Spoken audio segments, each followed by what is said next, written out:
जी अब बारी आती है तोए की।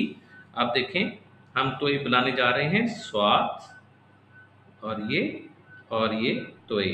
अरबी का एक लफ्ज़ है, ये नाम है, सैट के मैनी में भी इस्तेमाल हो सकता है जब वो शायद लिखते हैं। अच्छा जी, इसके बाद तोए और जोए एन के साथ। तो ये देखें, ये हमारा लफ्ज़ है स्वाद है।